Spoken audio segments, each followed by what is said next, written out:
I am pleased to be joined now, make sure their mics are turned up, by two performers from the upcoming Sun Prairie Civic Theatre production of The Sound of Music. I have with me today Mike Brady and Sara Tetzloff. Thanks for being here this morning, both of you. No, thank you. Thank you for having us. Excellent. You can both hear me okay? Yes. Absolutely. Excellent. A little hectic this morning. I came in a little bit late, so apologies to both of them.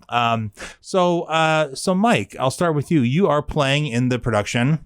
I'm playing Captain Von Trapp. Captain Von Trapp, and for those who now, I can't imagine that anybody wouldn't know this already.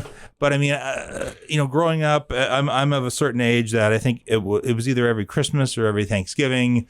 Sound of Music was on TV, NBC, I think. Right. Are people aware that Sound of Music originated as a Broadway production? Or do you get people that think it started as a movie? I feel like there are a lot of people who feel like it started as a movie. But yeah, the movie came directly out of the Broadway production. I mean, it's almost scene for scene. There are a few differences, a few small things, I think. A couple extra songs. Yeah. Sara, you get a little bit more to do, which is kind of nice. But yeah, it's a lot of people just associate it with the movie, which is not a bad thing. It was a great movie. It's a classic movie, sure. So it's 64th anniversary. It premiered on Broadway November 16th, 1959. Of course, written by Rodgers and Hammerstein. Did they write everything or just the songs? Yep, the whole thing. They wrote the book as well. Yep. Went on for 1,400 performances, 5 Tony Awards, Best Musical, and then, of course, it won 5 Academy Awards as a film version, including Best Picture and Best Music. And Sara, welcome. You are playing... Elsa Schraeder. You're playing Elsa Schraeder. The Baroness. So, again, Mike and I talked before you got here. His role... And I'm sorry to associate everything with the movie, but that just maybe will help people think of it in their minds. Role played by Christopher Plummer. Absolutely. And then Elsa, that role was played by who in the film? Oh my gosh, I don't even know. Probably nobody that we think of. No, and I honestly haven't really seen her in anything other than that. Well, there you go. That was a trick question. I'm sorry to throw that at you. Who's playing the lead? Who's playing Maria? Sage Eckerd Lee. Okay. Who is new, like me, actually. This is my first production with Sun Prairie. Sage is also new to Sun Prairie Civic Theatre. So, Mike, let's go into your background a little bit. Sure. Besides having a fantastic radio voice, I don't know if anybody's told you that. What's your background with live theater? Let's see. I've been back in the live theater scene in the Madison area for, about 5-6 years now.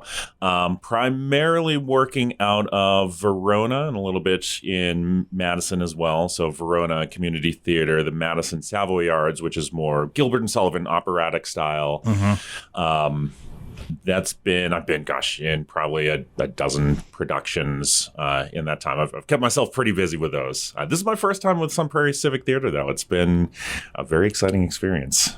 Talking to Mike Brady, who plays Captain Von Trapp in the upcoming production of Sound of Music. Do people give you a hard time about your name? Not as much anymore.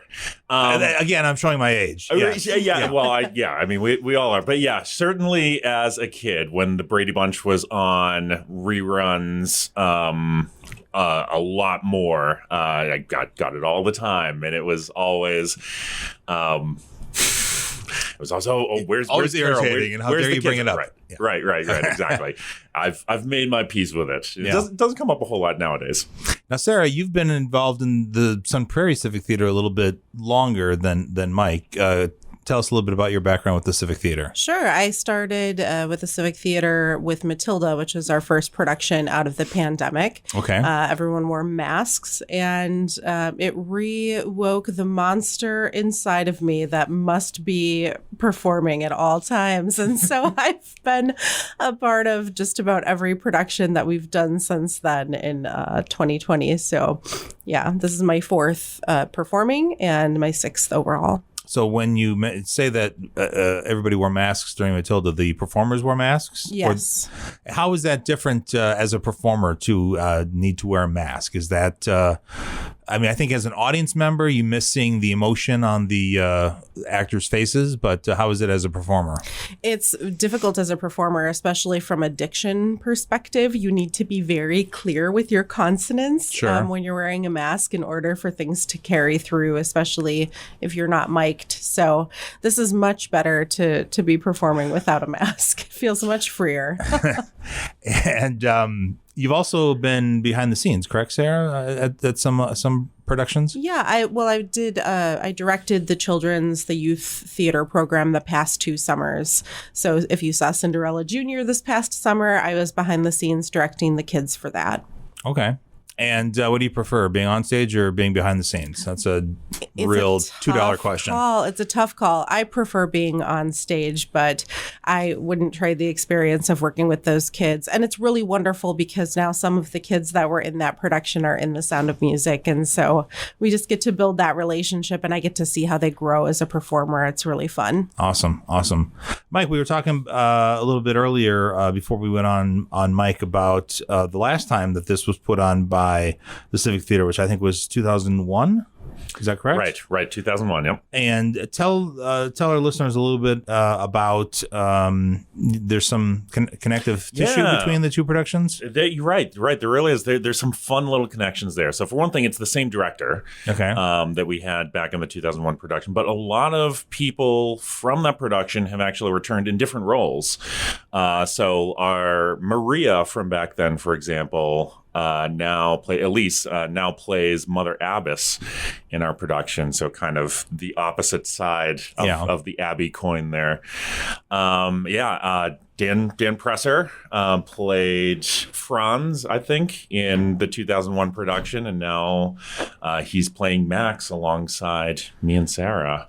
Now, you were saying off mic that Dan's no good. I thought that was horrible. That's not true. Dan, it's not true. No, it's not true, Dan. I'm kidding. Absolutely not. We love Dan. Dan does, obviously, Sun Prairie News with us here at the Media Center. So, yeah, we love Dan. Was that a conscious effort to try to bring people back from the 2001 production, or how did that happen? Any idea? I think partly people were just really excited to be involved with it again. But certainly it's just very satisfying and fun to have that connection. And obviously all of them are super talented. So we were delighted to have them back. Yeah.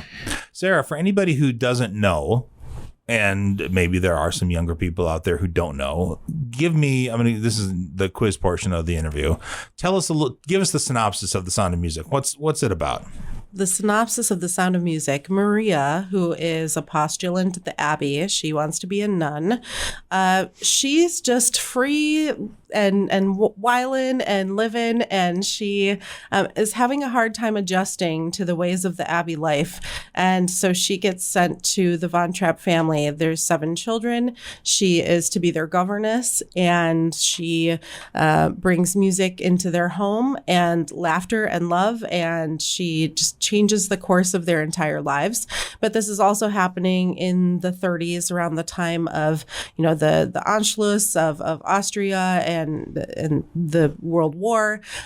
So there are some complications there in terms of their happy ever after and how they need to get there. Right.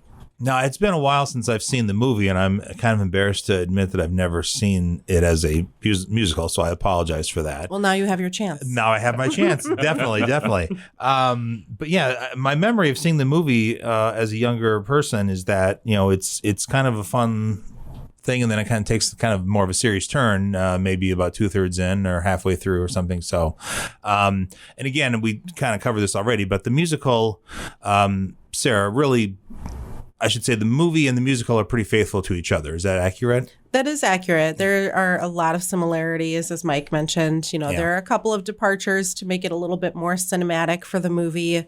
But yeah, I think overall it's pretty accurate. Yeah, you'll hear so many of the songs that you're familiar with. So, Mike, what are some of those songs? What are some songs that people should know from from The Sound of Music? Well, there's, of course, the do, re, mi, do, a deer, a female deer, and everybody knows that one. Right. The Hills Are Alive with The Sound of Music. Edelweiss would be the song that I sing toward the end there. That's your big showstopper. That's my big showstopper. Yeah. It's interesting too because the in the 60s movie version they have the song Something Good, and in the Broadway theatrical version they have a different song, and so you have the option to do the one from the movie or the one from the Broadway production, and we're doing the one from the movie. So Something Good is that song. What is the song then that from the show that you're not doing? I mean, why did they swap that out? Do you have any idea? It's more memorable. It's more familiar. Okay. And it's just a better song, I think. Yeah, it is. The original song is called Ordinary Couple, and it's fine, but I think they did a much better job with Something Good. It's just a sweeter, more innocent, more fun song. And of course, you didn't mention these couple, but these are songs that I know. My Favorite Things, of course. Of course. Yes. And 16 Going on 17 Yes. are also from this production. So again, talking to Mike Brady and Sara Tetzloff from the upcoming production of The Sound of Music happening November 10th through the 19th at the Sun Prairie East High School Performing Arts Center. Mike, tell our good listeners how they can get tickets. Sure. Well, you can purchase tickets online. That is sunprairiecivictheatre.com. And of course, you can also get tickets at the door prior to the performance. But you don't recommend that. What if it's sold out, right? Yeah, exactly. Yeah, get your tickets early. A big show like this, particularly one with a big cast like this, we tend to see, some pretty big numbers of those. So it's a good idea to get your tickets in advance, make sure that your plans are ready to go. Okay. And the information I have here is that the performances are the 10th, 11th, 17th, and 18th. And I don't have a calendar in front of me, but I have to believe that those are Fridays and Saturdays. That is correct. So Fridays and Saturdays, the 10th, 11th, 17th, and 18th at 7:30, plus November 19th, which obviously is a Sunday at 2 o'clock. General admission, $20 for adults, $17 for seniors, 17 for seniors, 60 years up, old and over, and active military, 15 for youth, ages 18 years old or younger. Is there an intermission?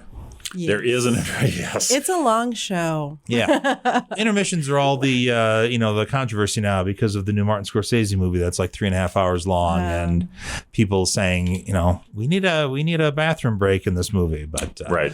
But yeah, typically when you go to a show like this, there's going to be an intermission.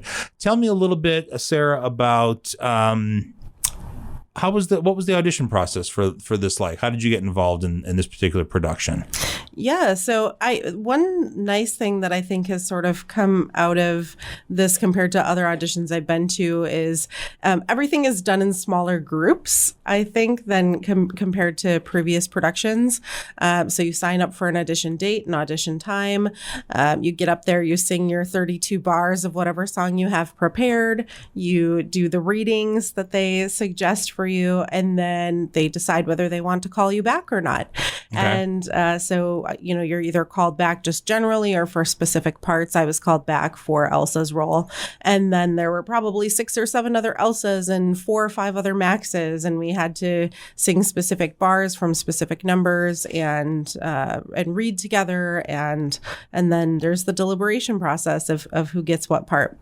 So when you go to audition, are you specifically auditioning for Elsa in your case, or are you just wanting to be part of the production and you see what happens? can note in your form to sign up to audition if you would like to be a specific role, and if there's a specific role you're auditioning for, or if you'd be okay accepting an ensemble role if that's where they decide to place you. And Elsa is what I was going for, so it all worked out in the end. What about you, Mike? Were you hoping to be Captain Von Trapp? I was certainly hoping to be Captain Von Trapp. Okay. Yeah, absolutely. That is the main male role. Oh, does it say? Yeah. Yes. Most definitely. Yeah. And then are there a lot of people that unfortunately how many people audition for something like this? I really have no idea. Do they try to make room for most people, or are some people unfortunately told, we'll do another show in the spring? I think the especially challenging thing is there are only 7 children, and our Gretel is double cast because she's so young. Okay. But there were, I think, 70 kids that auditioned for these 7 roles, and so unfortunately, not all of them can be cast. Some of the older girls are nuns if they didn't get cast as a child, so that's kind of nice. Or some of the boys are guards, so they found a couple of spots for those kids, but I think that's probably the biggest area where some dreams might have been crushed a little bit. No, they'll come back. There's always another show. They'll come back in the summer and work with me, and it'll be fine. Is there a spring production that the Civic Theater's doing, or is this the main one for the year? I guess I'm not familiar. They're doing Little Shop of Horrors next spring, and there's a play in between there as well. And then we're in talks about the kids' summer program, but then we haven't really planned beyond that. Okay. Boy, I had a really good question. I've totally blanked on it. What about how do you solve a problem like Maria? That's from the show, isn't it? Sure. Yeah, definitely is. There you go. So what if people want to, Civic Theater is a nonprofit, correct? That is correct. Yeah. Correct. What if people want to? Is there a way to support the Civic Theater? Are you looking for financial donations? Do you need volunteers to work to usher or to work the ticket booth, or what sorts of things? How can people get involved? Maybe who don't necessarily have the acting bug or the directing bug or anything like that. Yeah, both those things definitely needed. Obviously, any community theater is largely supported by donations. Ticket sales are really a small part of the overall picture. So any sort of, grants, ticket sales, anything else, or donations, anything that's available like that, certainly a huge part of it. Volunteers, we are actually currently, I believe, looking for volunteers for concession sales. Okay. And some backstage assistance as well. And that's actually another way that people can get involved, even if they're not actors, singers, whatever the case is.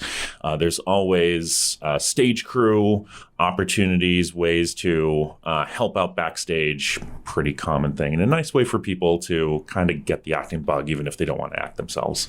So with the Civic Theater, is there like a costume designer on staff, or how does that work? Who designs the costumes, for example? Just picking out. Yeah, we have several costume designers.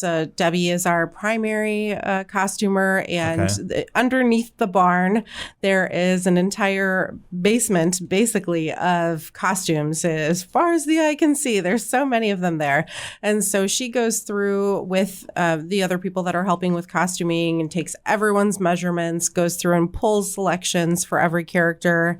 Obviously, it has to be very time period specific.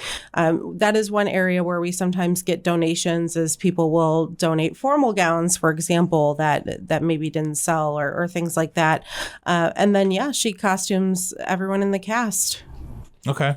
So, were there things, I'm guessing the answer is no, but I'll ask anyway. Were there things sort of still there from the 2001 production that, or I can't imagine there would have been after 20 years. I am sure that there there were? Yes. Yeah. Yeah. Okay. I have to believe so. Now the question is, do they still look anything like? Because a lot of these costumes end up getting used, reused. We try to be as frugal as we can. Sure. So a lot of them get cut up, hemmed, all these different things to try and make them work in as many different productions as we can. So I'm sure a lot of the pieces are still there. Whether or not they still look like they did back at that time is another question. Okay. So anybody who is listening to this who might be thinking, that sounds like something fun I'd like to do. What's a good first step for somebody to take who maybe wants to be the next Captain Von Trapp? Just kind of watch the Civic Theater's website to see what's coming up, or what would you recommend? Yeah, absolutely. I think the greatest way to get involved, well, first of all, watch a show, see if it's a company you want to get involved with. There's certainly plenty of companies to get involved with in this area, which is fantastic. This is a very lively theater community, and a community that's very supportive of the performing arts, which is just, it's so wonderful as a performer to be in that kind of community. So come watch a show, see, these people that I think I'd enjoy hanging out with. And then, go to sunprairiecivictheatre.com, look for upcoming auditions, and get involved. Just put yourself out there. Even if you're like, well, I haven't done this in a while, I haven't sung in a while, whatever the case is, sure, that's where dust it off. Okay. Get your audition piece, go come down and audition. Just get involved in a show in any way. And like both me and Sara, the bug can hit pretty hard. Yeah, there's a part on the website that is specifically called Get Involved, and you can volunteer, donate, or participate in any other way. So that would be a great way to do it if you have any inclination that this might be right for you. And for me, on top of the performing thing, it's just a great way to make friends. I work from home. I work remotely for 2 companies out of state. And so this is a way for me to meet new people. And I think that social aspect of it alone is just really fun.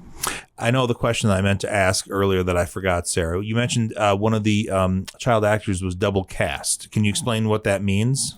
It means there are 2 Gretels, so 2 girls that are cast as Gretel, and they'll divide the performances between the 2 of them. So they don't swap out at the intermission. No. I've seen that. I've seen that with CTM junior shows because that's a long story, but I have friends with CTM. So they will split up the performances. Yes. Okay. That's what that means. All right. Well, what's next for the both of you? I mean, do you have Mike, I'll start with you. Do you have another acting gig lined up after this one's over, or not anything in the books yet? But I am planning on auditioning for Little Shop of Horrors when it comes out. I've been enjoying working with Sun Prairie, and I'd be interested in doing it again. Now, does somebody play the plant in that, or? Yeah, there are 2 people who play the plant. So there's the puppeteer and then the voice of the plant. Okay. And those are 2 different people. Okay. So I'd enjoy both, but voice of the plant would certainly be a lot of fun. I actually did that back in high school, so could reprise that role. I actually in Verona's community theater, I did Little Shop as well and played Mushnik, the shop owner. So I'm hoping to go for the trifecta and maybe play the dentist. Oh, this time nice! Around to just do the full tour. Nice. Okay. Well, good luck with that. Sara, what's next for you? Any acting plans or directing plans? Honestly, I'm still on the fence about Little Shop of Horrors, just for a variety of reasons. I love the show and I love the people involved in the show, but I'm going to be going to a lot of other people's shows after this. There are so many of my friends that are in productions, either in their schools or in Verona or other places, that I'm just really excited to go and watch and support them. So that's the next thing. And then I'll be getting ready for the youth program after that. Awesome. Well, thank you both for being here. Mike, if you want to do any radio work with us, I mean, you certainly got the voice for it. So let me know. Just to wrap up here, I want to make sure everybody has the correct information. So Sun Prairie Civic Theatre putting on The Sound of Music for the first time in 20 years, 20 years plus, actually, happening 5 performances between November 10th and the 19th. Again, it is Friday the 10th and Friday the 17th, Saturday the 11th and Saturday the 18th at 7:30. And there's also a matinee show on Sunday, November 19th at 2 o'clock. General admission tickets, $20 for adults, $17 for seniors, and active military, $15 for youth. And get your tickets. Don't wait. Get them now. Go online, sunprairiecivictheatre.com. And get them now. Don't wait until you have to get them at the door, because you might get to the door and there might not be any tickets, right? Absolutely. Yeah, don't take that chance. Don't be silly. Mike and Sara, anything I didn't cover? November 10th is my birthday, so come out and say hello on opening night, and that can be my birthday gift is coming to see the show. Yeah, let's make it a sold out show for Sara's November 10th, birthday. There you go. Perfect. Excellent. Well, again, thank you both for being here. Best of luck with the show and best of luck with future endeavors. And hope to see you both back here talking about the next thing. Sounds great. Sounds like Thank you fun. for having us.